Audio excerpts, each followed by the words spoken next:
সরকার দাম নির্ধারণ করে দিলেও বাজারে কেন বাস্তবায়ন হয় না?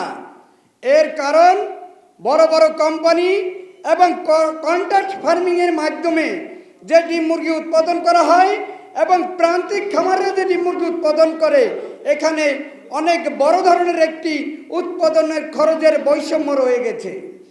এর কারণ আন্তর্জাতিক বাজারের দোহাই দিয়ে পোলট্রি ফিডে 2022 সালে পার 50 কেজির বগে 1000 থেকে 1200 টাকা দাম বাড়ানো হয়েছিল।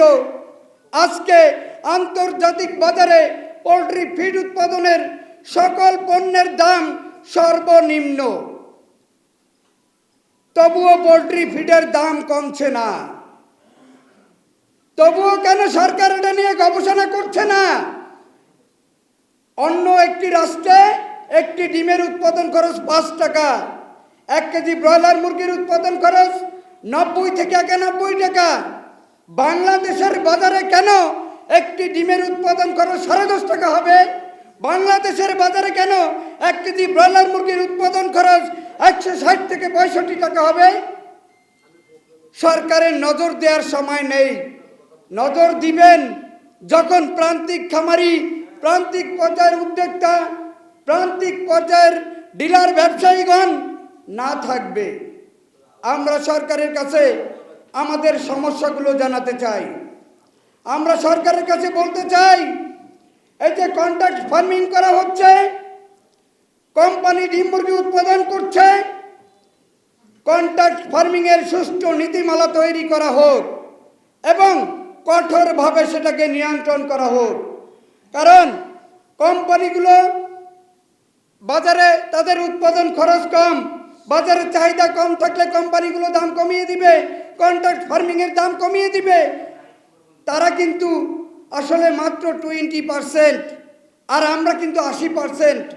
এখন দাম কমলে সরকার খুশি হওয়ার কিছু নাই, এটা কিন্তু বড় ধরনের সংকট ধারণ করবে। আমি শুধু এটাই বলতে চাই সরকারের উদ্দেশ্যে, দাম কম থাকলে স্বস্তির কিছু নেই, এটা কিন্তু পরবর্তীতে ভয়ঙ্কর রূপ ধারণ করবে। অতএব ন্যায্য দাম কিভাবে বাস্তবায়ন করা যায়, পোলট্রি ফিডের দাম কিভাবে কমিয়ে আনা যায়, কমিয়ে আনা সম্ভব।